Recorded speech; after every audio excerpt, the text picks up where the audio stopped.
Hi viewers, బంగాళాఖాతంలో Fengal తుఫాను దోబూచులాడుతోంది.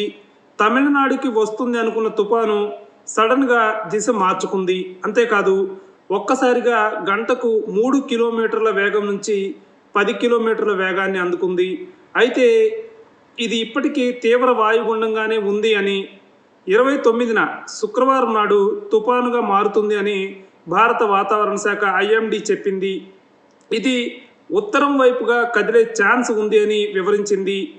ఇది 30న ఉత్తర వాయవ్య దిశగా కదులుతూ తమిళనాడు, పుదుచ్చేరి తీరాలను తాకే ఛాన్స్ ఉందని ఐఎండీ అంచనా వేసింది. ఈ తుఫాను వల్ల గంటకు 45 నుంచి 55 కిలోమీటర్ల వేగంతో గాలులు వీస్తాయని ఐఎండీ చెప్పింది. దీని కారణంగా డిసెంబర్ 2 వరకు ఏపీలో తేలికపాటి నుంచి మోస్తరు వర్షాలు కురుస్తాయని అంచనా వేసింది. అలాగే 30న తెలంగాణలో తేలికపాటి నుంచి మోస్తరు వర్షాలు కురుస్తాయని చెప్పింది.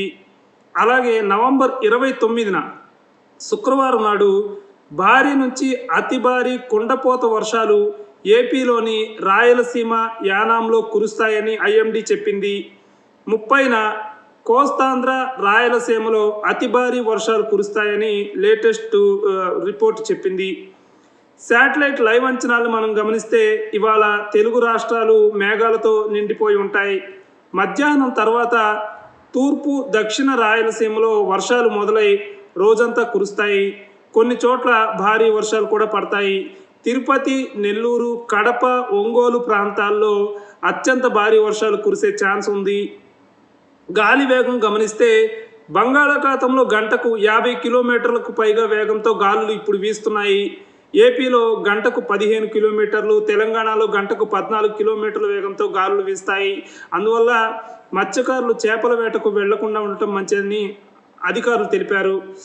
నేటి ఉష్ణోగ్రత చూస్తే పగటి వేళ తెలంగాణలో 28 డిగ్రీల సెల్సియస్ ఉంటుంది, ఏపీలో 29 డిగ్రీల సెల్సియస్ ఉంటుంది. రాత్రి వేళ తెలంగాణలో 21 డిగ్రీల సెల్సియస్ ఉంటుంది, ఏపీలో 24 డిగ్రీల సెల్సియస్ ఉంటుంది. తేమ రెండు రాష్ట్రాల్లో పెరుగుతుంది. తెలంగాణలో 50 నుంచి 60% ఉంటుంది, ఏపీలో 70 నుంచి 80% ఉంటుంది. సాయంత్రం తర్వాత రాయలసీమలో తేమ 90% దాటుతుంది. అందువల్ల ఇవాళ రాయలసీమలో ప్రజలు అత్యంత అప్రమత్తంగా ఉండాలి. ఇవి లేటెస్ట్ అప్డేట్. ఇలాంటి అప్డేట్స్ కోసం న్యూస్ 18 తెలుగు సబ్స్క్రైబ్ చేసుకోండి, బెల్ ఐకాన్ క్లిక్ చేయండి. Thank you.